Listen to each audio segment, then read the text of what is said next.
If one night you heard a steady tapping sound coming from underneath your floor, what would you do? Knock again? Call the police? Or just stay quiet and hope it goes away? This is the story of a man who rents a house that seems perfect, until the basement starts calling his name. Every night, a knock comes. Every night, a footstep gets closer. And on the 13th night, it's not there anymore. Be prepared, because not every empty house is empty. This is Knocking in the Basement, a story only on After 0 Hours. The fall of 2021 was a special time for me, not because of the yellow leaves falling on the sidewalks or the poetic chill in the air, as people often praise, but because it was the first time in my life I was alone. I was 27 years old, with a stable job at a distribution center in the southern Illinois suburbs. An age that many people would consider mature enough, independent enough to take charge of their own lives. But I wasn't so sure. To be honest, I was still afraid of the so-called alone thing, afraid of the silence behind closed doors, afraid of lonely meals, afraid of the nameless voids that I had never faced before. I had just gone through a long and exhausting breakup. There was no screaming or dramatic betrayal like in the movies. Just two people who used to love each other gradually becoming strangers, then choosing to distance themselves so as not to hurt each other anymore. He left early one morning, and from then on the old apartment suddenly became as spacious and cold as an abandoned warehouse. Every object, every cup, even the left pillow on the bed seemed to whisper to me about something that was lost.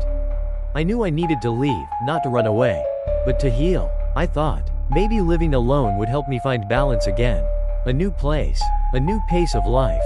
And I chose a small townhouse in the suburbs. The house was in a row of identical houses, lined up like matchboxes in a dead-end alley. Off the main road, each had a porch, square windows, pale beige walls, and a small wooden fence around the backyard. I remember the first time I drove up to see the house. Everything was very quiet, not the warm, peaceful kind I remembered from my childhood home, but an almost emotionless quiet. No children, no music from the neighbors. Just the wind blowing through the wind chimes hanging from the porch and the rustling of dry leaves under the car. The neighbors were mostly older people, retired couples or young families starting out. Rarely anyone my age. I didn't know anyone in the neighborhood, but I didn't try to make friends. After everything, I wanted to be in my own space. Not being watched, not being questioned, not having to explain why I was alone. I rented the house on a 1-year lease. The landlord was a kind middle-aged woman who said the area was safe, with no history of theft or anything of concern. I believed her, partly because I wanted to, and partly because I had little choice. I needed to get away from my old life as quickly as possible. The first few weeks of living alone were strange. No one to greet me when I got home. No chatter or laughter in the kitchen. No one to sit next to me while watching a movie or eating dinner. At first I found it uncomfortable, but gradually the silence became familiar, like a cold, well-fitting cloak. I began to appreciate the quiet evenings, where I could drink tea, read a book, or just sit and listen to the wind against the windows. No one interrupted, no one judged, but even though I try to be strong, the truth is that there are nights when I still turn on all the lights in the house before going to bed. I leave the TV on, the volume low, to dispel the feeling of emptiness. There are times when, during dinner, I still look at the empty chair across from me and feel a pang. A part of me is not used to the absence, not of a person, but of a life that once existed. Little did I know, in that falsely peaceful space, something shady had quietly begun to creep in. And while I was struggling to find myself amidst new habits, I didn't notice that there was a certain gaze, cold, silent, still watching me. Every night, from the very first days of moving in, when I was still filling the house with boxes and new plans, I noticed him. 3 houses to the right, at the end of the row, a man lived alone. Unlike the rest of the neighborhood, the artificial flower-bedecked porches, the TVs blaring from the windows, the kids riding bikes around the yard, his house was always quiet. There was no sound coming from it. No dogs barking, no footsteps, not even the sound of a door opening. Just a dim yellow porch light, sometimes on, sometimes off, and a large, middle-aged man who appeared every night, a fixture of the deserted scene after 9 p.m. At first I thought I'd only seen him a few times. Because of the late hours of work, I worked the night shift. getting home at 9 or 10, sometimes later, and it seemed like every time I pulled into the driveway, there he was, standing on the steps, or by the fence, or just leaning silently against a pillar. No smoking, no talking on the phone, no looking at the phone, no waving, just stand there, look. The way he looked at me was something I couldn't call eye contact. Because if someone looks at you, they usually look away after a few seconds, or nod, or smile, but he didn't. If my eyes met his, he would just stare back, no emotion, no reaction, like he was looking right through me or like I didn't exist. Once I awkwardly waved, and he didn't respond, just stood there like a statue. It's very quiet here, I told my mother in a joking tone on the phone. Only the neighbor 3 houses down is a little horror movie. She laughed and said he must have insomnia or a habit of going for walks at night. A friend joked that he must be the old man who guards the neighborhood spirit. I tried to reassure myself, but deep down, there was something I couldn't ignore. That feeling, the feeling of being watched. It's not just someone looking at you. It's when you feel clearly a gaze was following my every step. Every time I turned back into the house and closed the door, I kept glancing at the small window next to the kitchen, as if waiting for someone's face to appear from the darkness. And what scared me the most was not when I saw him, but when I did not see. Because it seems, somehow, he always knows he is out there, even when I haven't looked through the window. One night I turned off the living room light, sat quietly to avoid the light from leaking out, and I felt it. The heavy feeling crept up my spine as if someone was standing outside, looking through the thick curtains. One time, just before midnight, I got out of my car and saw him standing at the entrance to my driveway, not exactly in my yard, but close enough to make my heart clench.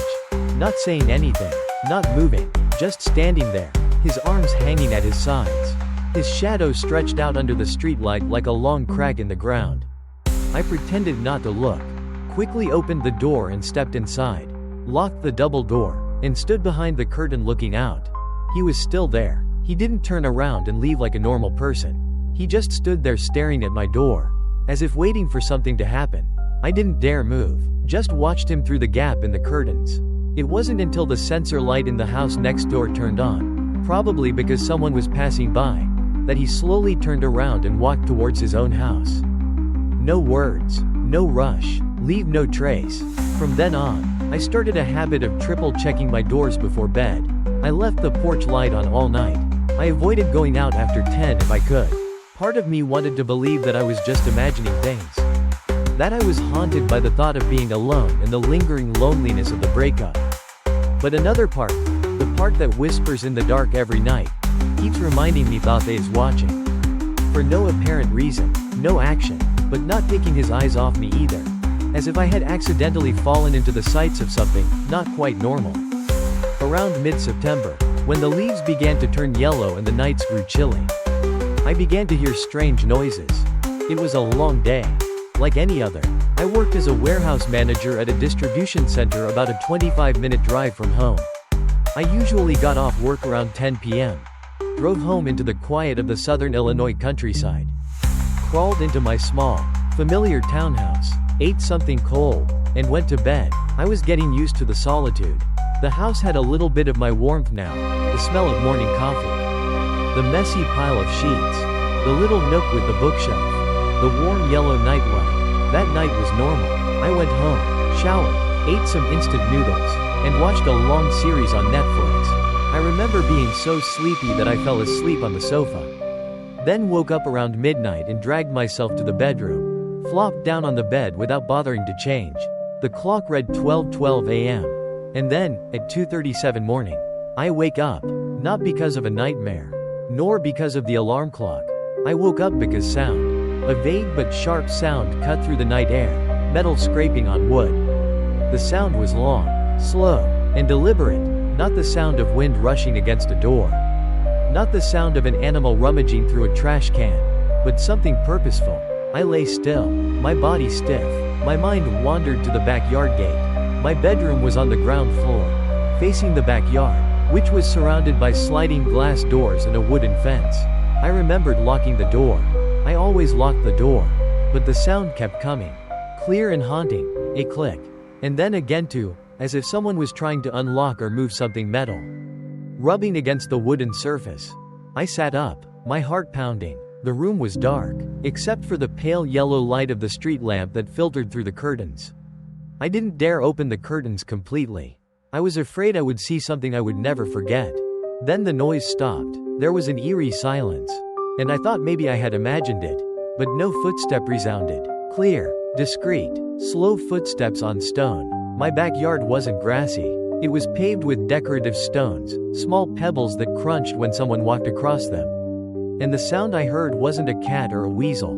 It couldn't have been an animal. It was human. I reached shakily for the drawer of my nightstand. I had no weapon, just a blunt kitchen knife that I had left there when I moved in. Thinking it was just in case, but never thinking I would actually use it. My hand gripped the knife. My palms sweating. I reached for my phone. Turned on the screen 2:39 a.m. I dialed 911 with shaking hands. 911, is there an emergency? The female voice on the other end of the line was calm and steady like any other daily call. I whispered, trying not to let my voice shake. I hear someone in the backyard. Someone is walking towards the glass door. I'm home alone. Please send someone right away. She asked for my address, told me to calm down, and said the police were on their way. I crawled out of bed and approached the door, but didn't dare lift the curtains. I sat down on the floor, my back against the wall, the knife beside me, my phone still clutched in my hand. My whole body was tense, and the slightest footstep made my skin crawl. 10 minutes later, red and blue lights flashed through the blinds. I jumped up and opened the front door. 2 police officers, one white, one Hispanic, were standing on the porch. I told them everything, the noises and footsteps and the feeling of being followed. One stayed to talk to me, while the other went around to the backyard to check. A moment later, he returned, breathing lightly. No one. The gate is closed. No sign of it being opened. No footprints. Could be an animal. A raccoon, for example. He smiled slightly, as if to reassure me. But his eyes were a little confused, as if he didn't believe what he was saying either. They took notes, then left after about 15 minutes.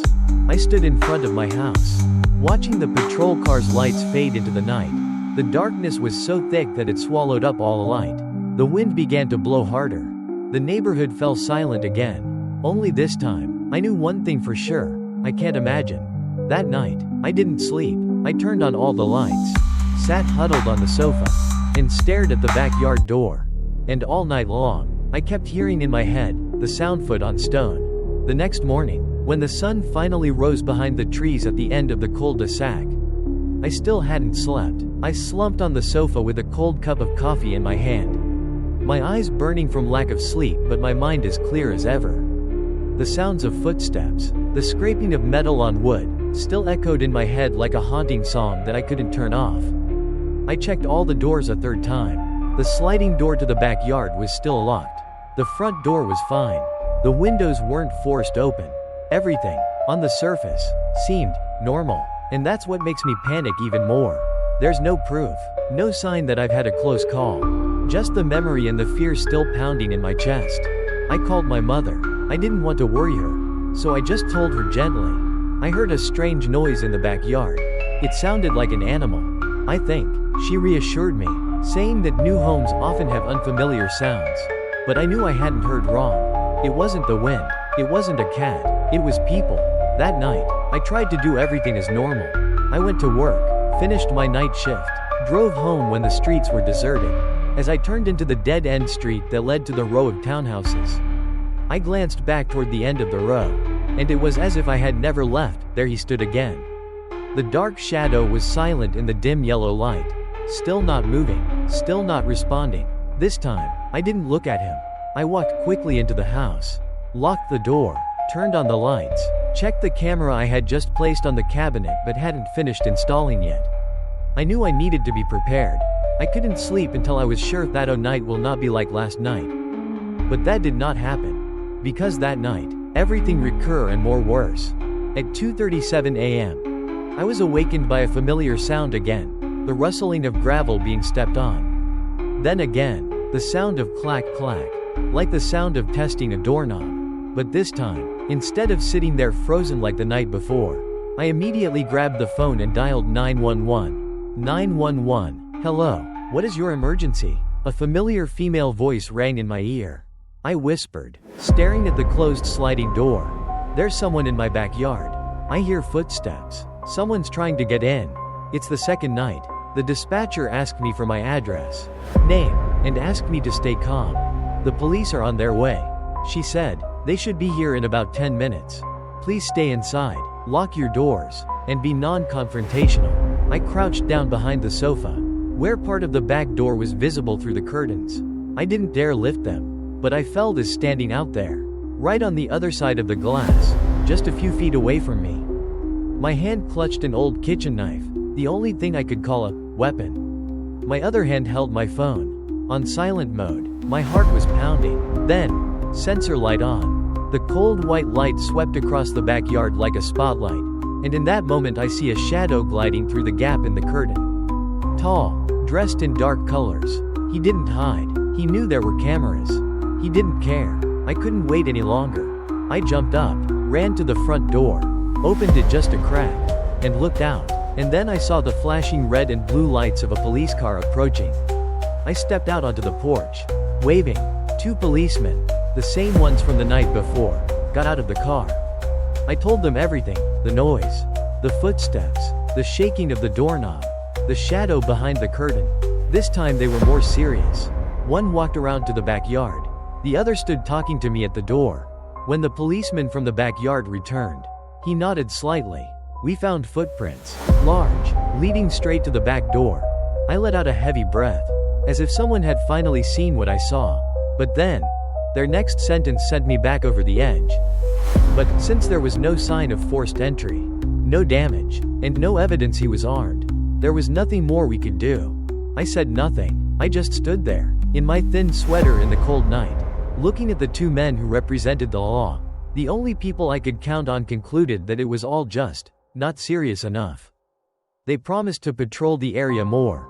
They told me to remember to lock the door, be careful, and report back if this continues. They turned away, leaving me alone at the door, with fresh footprints in the backyard stone, and a glass door that had been tried to enter. That night, I felt more than just fear. I'm starting to feel abandoned. The next morning, as pale sunlight began to filter through the living room curtains, I still hadn't slept. I had spent 2 nights in a row in a state of eerie alertness, as if my entire body had entered a primitive survival mechanism where there was no longer any need for sleep or rest, only for intense alertness to prevail. I sat silently in my chair, staring out the window at the absolute silence of the neighborhood. No cars, no people, only the chirping of birds in the trees in the distance, a cruelly peaceful sound.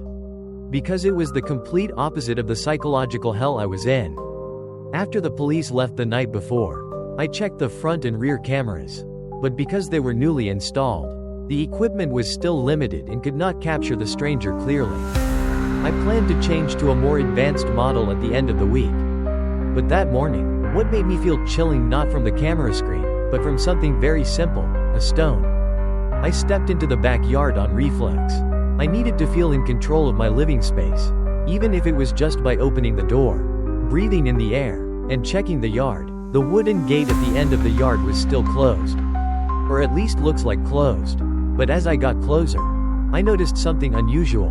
One flat, light gray stone, about the size of a notebook, is being clever arrangement under the gate prevented from closing completely. I stood there stunned. The backyard gate was originally designed with a spring that would automatically close after someone passed through. I knew this because I had to force it open many times when I was carrying bags into the house. But now, the stone was placed in a corner, very accurate, just enough to keep the gate open a few inches without making any noise when entering or exiting. As if someone had carefully planned your return. A shiver ran down my spine like an electric current. I bent down and picked up the stone. It wasn't lying randomly, as if blown by the wind. It was very clean, not covered with moss or dirt, obviously recently placed. A small act, but terrifyingly calculated. That person didn't just sneak into my backyard in the middle of the night. Figure out how to come back next time without making a sound. Without turning on the sensor lights. Without making any signs of being detected. He didn't just walk around, he is watching, he was studying every detail of the house. The distance between the camera and the gate. The brightness of the lights. The sound of footsteps on stone. Every single thing. I feel like I'm being hunted. My hands were shaking as I pulled out my phone and called the police again. They arrived about 15 minutes later. The officer who came this time wasn't the first two. It was a different one, tall, dark brown hair, a little more patient. I led him into the backyard, pointing out the rock, which I put back in its original place. Look, that stone has no reason to be there. It's not there by accident. It's placed so the gate doesn't close completely. He nodded, bent down to observe carefully, then took out his notebook to take notes. Unlike the previous two who sneered and shrugged, this officer seemed to be really listening. But then the familiar answer still came as a verdict for victims without blood or injuries as evidence. You did the right thing by calling us. I will make a note of this and turn it over to the patrol department. But since there is no evidence of property damage or break-in, we cannot conduct an extended investigation. I said nothing. I knew the script. They would acknowledge, say comforting words like, "Be careful," or "We'll keep an eye on you." But then they would turn and walk away, leaving me with the haunting feeling that seeped into every corner of the house. When they left, I went back to the backyard, looking at the stone one more time before throwing it hard to the end of the yard. I don't know why I did it, maybe out of anger, maybe out of fear, or simply because I didn't want anything belonging to him to remain in my house. But I know clearly, the stone is just the tip of the iceberg. That stranger, whoever he is, whatever the reason, he doesn't intend to stop. He has a plan, he has patience, and most importantly, he came back at least twice, maybe three, maybe more. And the scariest question then was no longer, what does he want? More, but, will he come back tonight? Or tomorrow night? I used to think I understood fear. The feeling of being alone in the dark, of hearing strange noises, of intuition screaming that something was wrong. But that night, the night when the door handle, the soft whirring sound echoed in the absolute silence, then I truly knew what fear was. Primal, pure, and cold to the bone. 2 days after discovering the boulder blocking the gate, I decided to take a night off. I didn't tell my boss why, just that I was tired and needed to recover. In my heart, I knew I wasn't mentally prepared to run the warehouse with the thought of a stranger lurking behind my house every night. I needed time, I needed to think, and I needed to be prepared if things continuous. I installed a new camera above the back door, directly connected to the phone app. I added anti-skid door stops to both the front and back doors. I even kept a small kitchen knife by my bed, not because I thought it would be effective, but because I needed it something in hand, a feeling that can rebel if pushed to the limit. That night, I did not fall asleep right away. I lay in bed, eyes wide open in the darkness, ears straining to hear the slightest sound. Outside, a gentle wind blew through the fence, making the neighbor's wind chimes tinkle steadily. Inside, the wall clock ticked away. Then 2:14 a.m. The first sound was so small that I almost missed it, light metal sound. But a few seconds later, it became clearer. The handle of the sliding door behind him, the glass door leading to the garden, is being rotated. Not hard, not in a hurry, but a slow, tentative rotation, as if someone were testing the waters. Is it locked? I stiffened. I lay on my side, my eyes looking towards the door covered by thick curtains. In the darkness, I could only see the pale shadow of the curtain swaying slightly. I did not dare to move, did not dare to breathe loudly. My ears heard the turning sound again, stronger this time, as if someone was starting to get annoyed. I held my breath and reached for the phone. My hands were shaking so much I had to dial the number .911 with both hands, trying to keep his voice calm when the other end picked up the phone. 911, what help do you need? I whispered, my eyes never leaving the glass door. Someone is trying to open my back door. I'm in my bedroom, alone. We have the location information. Patrol is en route. The dispatcher replied, please lock your doors and do not leave your secure location. I put the phone on the bed, still connected, and slowly crawled out of bed, kitchen knife in hand. I didn't dare turn on the light. I followed the wall, heading for the hallway, where I could see the back door without being seen. The sensor light turns on. I froze. My heart was pounding like it was going to break out of my chest. Through a small gap between the curtains, I saw a looming figure. He stood straight, not turning away, not frightened by the light. He knows there are cameras. He doesn't care. He just stand there as if waiting for me to open the door. As if he knew full well that I was inside. Hands shaking, eyes wide, and completely helpless. I bit my lip to keep from making a sound. I backed up, sliding down the wall until I was in the bedroom. Closing the door softly and locking it. I sat down on the bed, clutching the knife, staring at the phone. It was 10 minutes before I heard the police cars pull into the neighborhood. I opened the door a crack and looked out. This time, they found footprints. 2 policemen, the same ones as before, stepped out from the backyard. Their voices more serious. There are shoe prints in the stone leading straight from the gate to the glass door. But there are no signs of forced entry. No damage. And one of them glanced at me, looking apologetic. There is still no criminal activity that would warrant a formal investigation. I smiled awkwardly. I didn't know if it was out of anger, fear, or just nothing else to say. I had reported it 3 times. I had seen it. I had cameras. And they still had to follow the rules. The rule was that I had to wait until someone broke down the door. Or attacked. Before I could get help.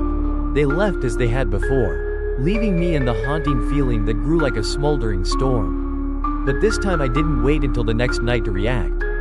I immediately ordered a new Wi-Fi camera, one with a wider field of view, phone alerts, and cloud storage. I also booked a night in a downtown hotel. I knew I couldn't sleep in that house again, not after the man stood behind the glass and smiled into the darkness.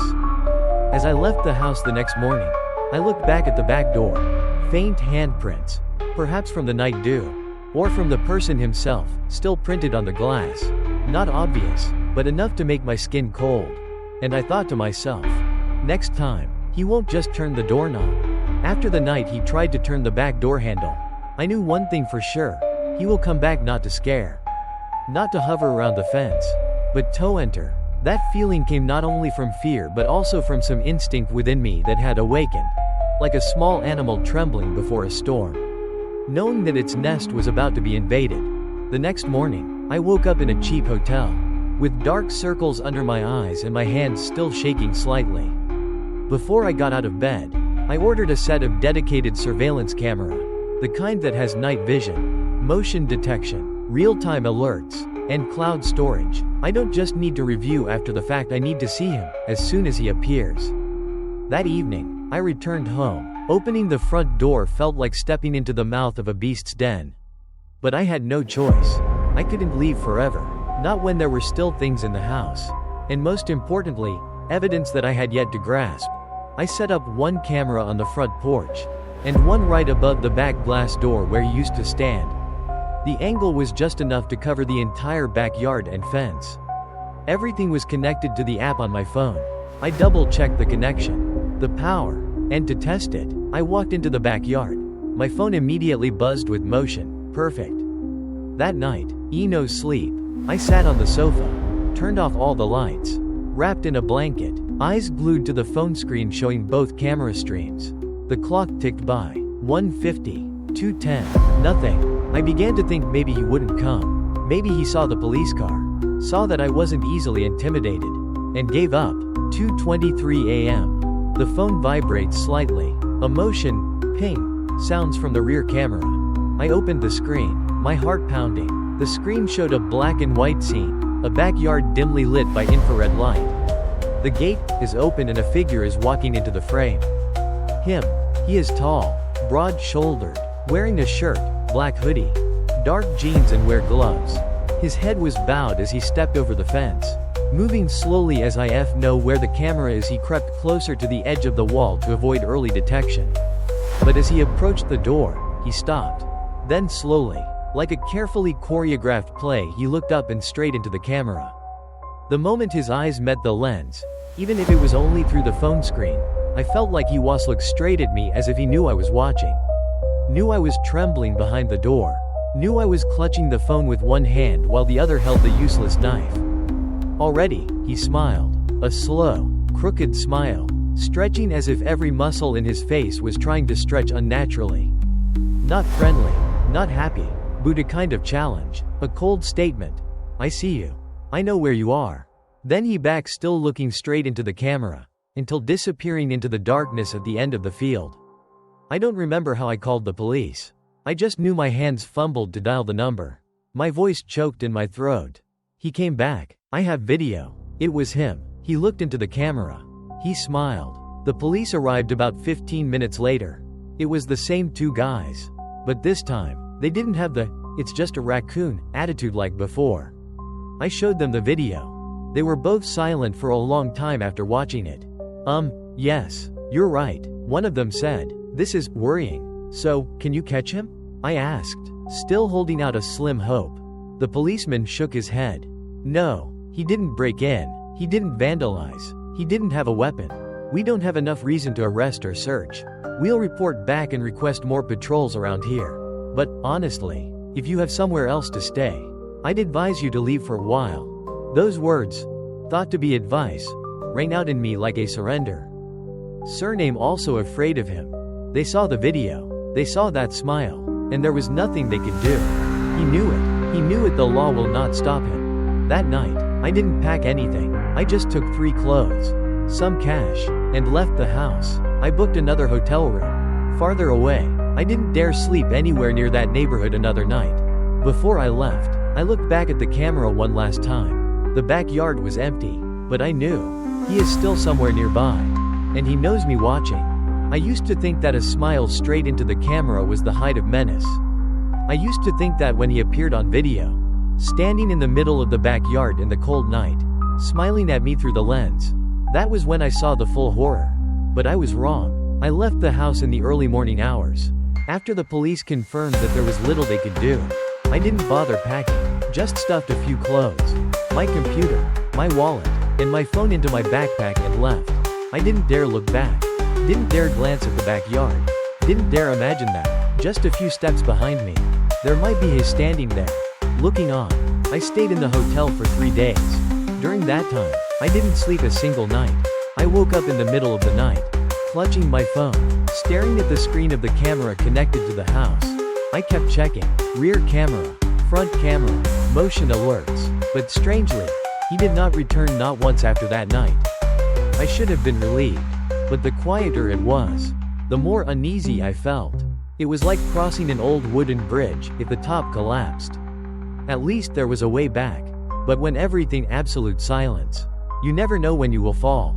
I knew I couldn't hide in the hotel forever. I needed to go back, at least to pack my things, cancel my lease, and leave for good. I didn't want to live in fear, but I also didn't want to be consumed by the feeling of waiting for something bad to happen. I needed this to end. I needed close the last door. On the 4th morning, I returned home. The sky was overcast and the wind was cold. The small street where the townhouses were located was as quiet as ever. The neighbors' cars were parked silently, windows closed, and there was no one in sight. I parked my bike in front of the door, took a deep breath, and inserted the key into the lock. Nothing had changed. The familiar smell of the air, the dim light from the kitchen window. I closed the door, checked each room. Everything seemed intact, but when I stepped behind it, to the sliding glass door, my heart clenched. On the glass, right in the center, is 4 fingerprints, 2 above, 2 below, as if someone had squat down, leaned his forehead and both hands against the glass. Each fingerprint was clearly visible gray-brown dried mud, faint but sharp enough to be unmistakable. I stood frozen. These handprints no yesterday I remember clearly. I checked. I cleaned. This is the first time I saw them. I didn't scream. I didn't run. I just stood there, frozen. In my mind, everything slowed down. The seconds it took him to stand there. He was leaning against the door, inches from me. He didn't open it. He didn't smash it. He just stood there, look inside and wait. I don't know how long he stood there. A minute? 10 minutes? An hour? But I know one thing for sure. He knew I wasn't home. He came just to leave a trace. So I know he can come back. Anytime. I immediately called the police. The officer on duty said he would send someone to take notes. This time it was a stranger, a young man with short hair, who seemed agile and cold. I showed him the fingerprints on the glass. He nodded, used a flashlight and a camera to record the image. "Do you have a camera?" he asked. I shook my head. "No, nothing. No motion alerts. No data at all." Like he knew how to avoid the cameras. He nodded slightly, thoughtfully, then took out a thin piece of paper from his pocket. "We also received a report from the local postman. This morning, While delivering the mail, he found a note stuffed in your mailbox. It appears to be from the perpetrator. I took the paper with trembling hands. It was a piece of student paper, torn at the corner, with small handwriting. Very small, as if deliberately compressing each word to engrave deeply into the reader's mind. The cops leave, but I don't. The police left, but I didn't. I sank into a chair. My whole body cold. Everything around me blurred. I no longer felt anger, confusion, or despair. I felt only one thing. I need to leave this place.